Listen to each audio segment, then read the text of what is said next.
Hello student, आज हम आपको गृह विज्ञान विषय में फीमेल रिप्रोडक्टिव सिस्टम के बारे में अध्ययन कराएंगे। इससे पिछली वीडियो में हमने आपको जो फीमेल रिप्रोडक्टिव सिस्टम होते हैं उनके कुछ भागों के बारे में आपको बताया था। आज हम अंडवाहिनी के बारे में आपको अध्ययन कराएंगे। पिछली वीडियो में हमने आपको गर्भाशय के बारे में बताया था। गर्भाशय स्त्रियों में उपस्थित होता है तथा इसमें पूर्ण शिशु का विकास होता है।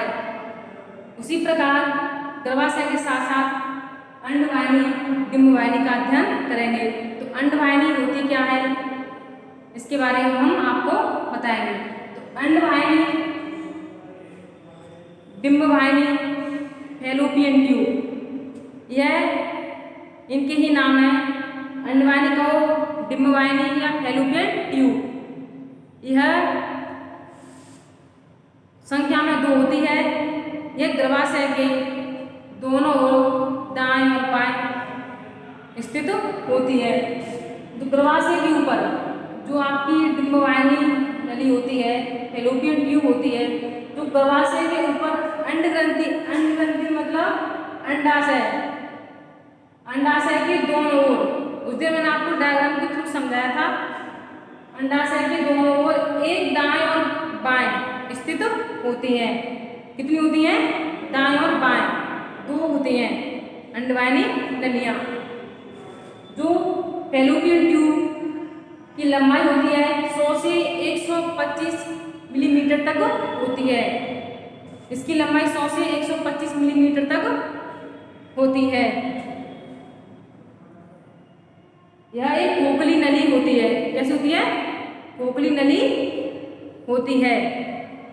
और ये खोखली नहीं होगी तो शुक्राणुओं का आवागमन नहीं होगा, इसलिए यह नली कैसी होती है? खोखली होती है। इसका एक स्राव गर्भाशय में खुलता है। एक स्राव कहाँ पर खुलता है? गर्भाशय में खुलता है। जो फैलोपियन ट्यूब होती है इसको 4 भागों में बांटा गया है। कितने भागों में? 4 भागों। पहला है आपका वायु कोशिका। वायु कोशिका इसको बोलते हैं इनफुंडिबुलम। इनफुंडिबुलम यह अंडवाहिनी नली का सबसे बाहरी भाग होता है। नेक्स्ट है आपका तुम्बिका, इसको एम्पुला कहते हैं। ये सबसे लंबा भाग होता है। अंडवाहिनी नली का सबसे लंबा भाग कौन सा होता है? तुम्बिका या एम्पुला। नेक्स्ट है आपका संयोजक और नेक्स्ट है आपका अंतरकांशी इंस्टीरियर। ये सबसे छोटा और सकरा भाग होता है। जो फैलोपियन ट्यूब है इसको 4 भागों में बांटा गया है। वायु कोशिका, इनफुंडिबुलम जो बाहरी भाग होता है, तुम्बिका सबसे लंबा भाग होता है, संयोजक होता है जोड़ने वाला, अंतरकांशी सबसे छोटा और सकरा भाग होता है। यह आपका अंडवाहिनी नली की संरचना और उसका रूप होता है। अब इसके पढ़ेंगे हम फैलोपियन ट्यूब के कार्य। इसका कार्य क्या होता है, इसकी क्या भूमिका होती है। जो फैलोपियन ट्यूब होता है ओवम को आपको मैंने बताया था, जो अंडाणु पाए जाते हैं स्त्रियों में, पुरुषों में शुक्राणु पाए जाते हैं। फैलोपियन ट्यूब ओवम में अंडाणु को अंड ग्रंथि से, कहाँ से? अंड ग्रंथि से गर्भाशय में ले जाती हैं। ट्यूब का कार्य क्या है? इस फैलोपियन ट्यूब का कार्य है अंडाणुओं को गर्भाशय में स्थापित करना या ले जाना। जब तक अंडे गर्भाशय में विस्थापित नहीं होंगे तो भ्रूण का विकास नहीं हो पाएगा। नेक्स्ट है आपका अंडाणु को परिपक्व करने में सहायता करना। फैलोपियन ट्यूब होती है अंडाणुओं को परिपक्व करने में भी सहायता प्रदान करती है।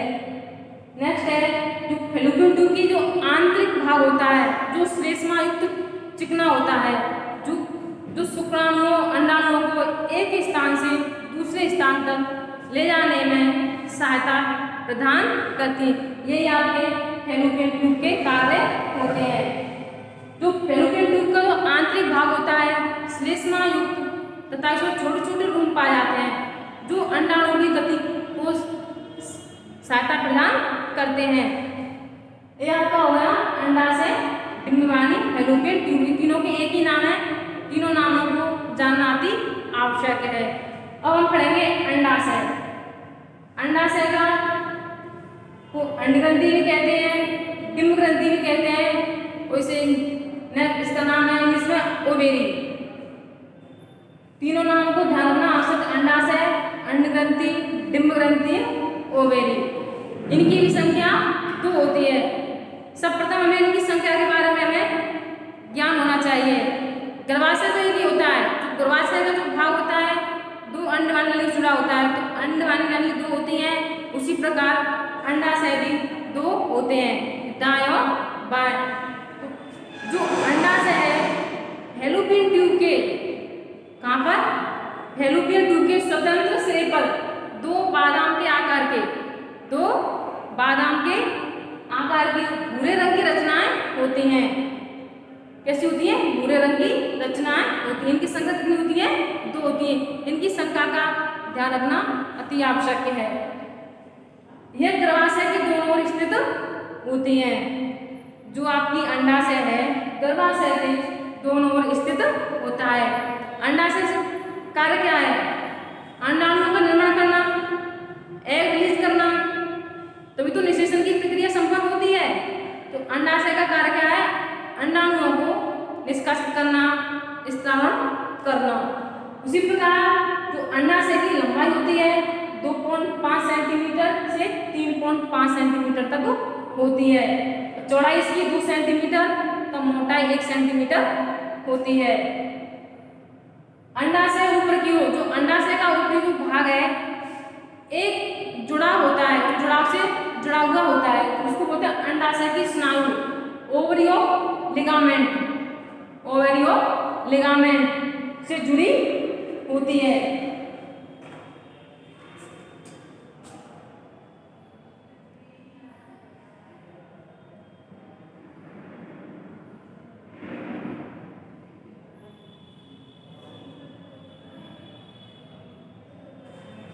अंडाशय के ऊपर की ओर जो अंडाशय जुड़ा होता है, अंडाशय स्नायु, ओवरियो लिगामेंट कहा जाता है।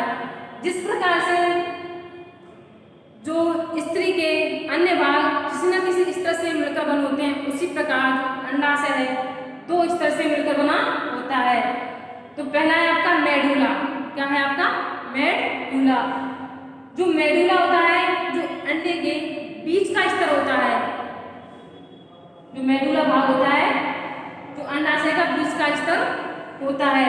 इसमें जो तंतु है रक्त वाहिकाओं से मिलकर बना होता है। तंतु में छोटे छोटे प्रोटीन के फाइबर्स होते हैं, और रक्त वाहिका जो रक्त की जो नलियां होती हैं उनसे मिलकर बना हुआ होता है। उसी प्रकार दूसरा भाग है कॉर्टेक्स। यह बाहरी स्तर होता है। कौन सा होता है? बाहरी स्तर, इनर लेयर। इसको संयोजी ऊतक के नाम से भी जाना जाता है। जो संयोजी ऊतक से मिलकर बना हुआ होता है। कनेक्टिव टिश्यू, वहां पे ऊतक शब्द आया है। ऊतक क्या होता है? समान कार्य करने वाली कोशिकाओं के समूह को, समान कार्य करने वाली कोशिकाओं के समूह को ऊतक कहा जाता है। जो मानव का शरीर है ऊतकों से मिलकर बना हुआ होता है। उसी प्रकार कोशिकाओं से मिलकर बना होता है, उसी प्रकार ऊतकों से मिलकर बना होता है। जो अंडाशय होता है उसमें एक जनन उपकला तथा संयोजी ऊतक पाए जाते हैं। जनन उपकला तथा संयोजी ऊतक दोनों मिलकर स्ट्रोमा का निर्माण करते हैं। किसका निर्माण करते हैं? स्ट्रोमा। जो स्ट्रोमा होती है इसमें अनेक ग्रेफियल पुटकाएं पाई जाती हैं। जो ग्रेफियल पुटकाएं होती हैं इनमें एक से अधिक अंडाणु निकलते हैं, एग सेल निकलते हैं, तथा यह प्राथमिक डिंब कोशिकाओं का निर्माण करती हैं। उसी प्रकार जो ग्रेफियल पुटकाएं होती हैं परिपक्व होकर एक परिपक्व अंडाणु का निर्माण करती हैं। जो स्ट्रोमा होता है ग्रेफियल पुटकाओं का कोई समूह होता है। ग्रेफियल पुटकाओं में अंडाणु परिपक्व होते हैं। जब परिपक्व अंडाणु जब रिलीज होता है तो निषेचन की प्रक्रिया के लिए पूर्ण रूप से तैयार होता है। जो निषेचन की प्रक्रिया होती है अंडाणु और शुक्राणु से मिलकर होती है। जिस तरह से स्त्रियों के अंडाणु पुरुषों के शुक्राणु, स्त्रियों के अंडाणु पुरुषों के शुक्राणु मिलकर एक जायगोट का निर्माण करते हैं तथा निषेचन की प्रक्रिया संपन्न, जो निषेचन की प्रक्रिया होती है माँ के गर्भाशय में संपन्न होती है। जब ये भ्रूण के रूप में होती है कुछ समय बाद, यह 9 महीने बाद एक पूर्ण शिशु का, नवजात शिशु का विकास होता है। यही आपके अंडाशय के कार्य हैं। जो अंडाशय है यह कई प्रकार के हार्मोनों को रिलीज करता है। FSH हार्मोन, जिससे क्या होता है अंडाणुओं को परिपक्व करने में सहायता प्रदान करता है। हार्मोन होते हैं जो इनको रिलीज करने में सहायता प्रदान करते हैं। उसी प्रकार जो अंडाशय के कार्य क्या होते हैं, अंडाशय का पहला कार्य होता है अंडाणुओं को परिपक्व करना, मैच्योरिटी स्टेज प्राप्त करना। अगर अंडाणु परिपक्व नहीं होगा तो निषेचन की प्रक्रिया को पूर्ण नहीं कर पाएगा। तो पहला कार्य होता है अंडाणु का अंडाशय को परिपक्व करना। दूसरा कार्य होता है एस्ट्रोजन हार्मोन का निर्माण करना। जो एस्ट्रोजन हार्मोन होता है पीयूष ग्रंथि से स्रावित होते हैं, जो पीयूष ग्रंथि का भाग होते हैं उनसे स्रावित किए जाते हैं। एस्ट्रोजन हार्मोन का कार्य होता है स्त्रीत्व के गुण प्राप्त करना, जैसे कि आवाज का पतला होना, जो आंतरिक भाग होते हैं बालों का होना, और बच्चे के लिए शरीर में जो होने वाले आवश्यक अंगों का विकास करना, ये एस्ट्रोजन हार्मोन का कार्य होता है। उसी प्रकार जो प्रोजेस्टेरोन हार्मोन होता है ये जो शिशु होता है उसको पोषण प्रदान करता है तथा शिशु की रक्षा करता है। जो गर्भाशय की दीवार होती है उनको पोषक तत्व प्रदान करता है। जिस तरह से स्त्रियों में जो हार्मोन पाया जाता है आपका एस्ट्रोजन और प्रोजेस्टेरोन, एक पूर्ण विकसित बच्चे को जन्म देने के लिए इन दोनों ही हार्मोन का स्त्राव होना अति आवश्यक है। जो हार्मोन होते हैं ये हमारे शरीर में सीधे ही रुधिर में स्रावित होते हैं। ये हार्मोन होते हैं हमारे शरीर को द्वितीयक लैंगिक लक्षण के लक्षण उत्पन्न करते हैं। द्वितीयक लैंगिक लक्षण आपके वही होते हैं जैसे मैंने आपको वही बताया था, स्त्रियों का विकास होना, आवाज का पतला होना और स्त्रियों में ऋतुस्राव या महावारी का आना। अगर ये हार्मोन नहीं होंगे तो कोई भी स्त्री या कोई भी लड़की ऋतुस्राव या महावारी का कार्य नहीं हो पाएगा। तो एस्ट्रोजन हार्मोन का यही कार्य होता है। उसी प्रकार में फीमेल रिप्रोडक्टिव सिस्टम में अंडवानी नली का कार्य होता है, उसी प्रकार अंडाशय का भी कार्य होता है।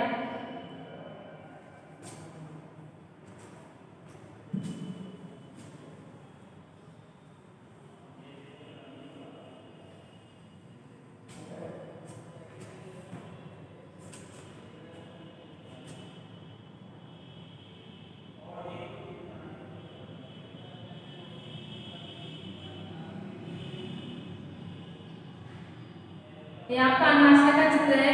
इसमें अंडों का निर्माण किस तरह से होता है उसके बारे में आपको अध्ययन कराएंगे।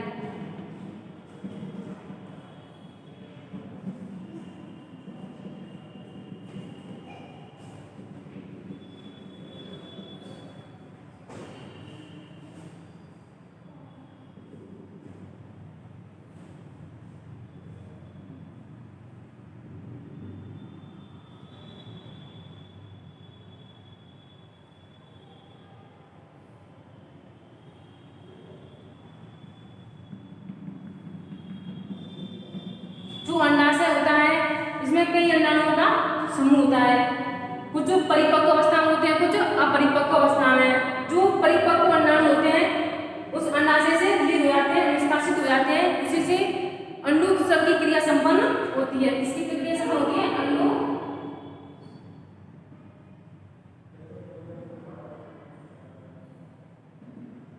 ओव्यूलेशन की प्रक्रिया संपन्न होती है। तो ओव्यूलेशन नहीं होगा तो निषेचन की प्रक्रिया संपन्न नहीं होगी। ओव्यूलेशन होने के उपरांत वह गर्भाशय में स्थापित हो जाता है। गर्भाशय में उसका एक जो नवजात शिशु का 9 महीने बाद 280 दिनों बाद पूर्ण शिशु का विकास होता है। यही आप भी अंडाशय तथा फैलोपियन ट्यूब के बारे में कार्य में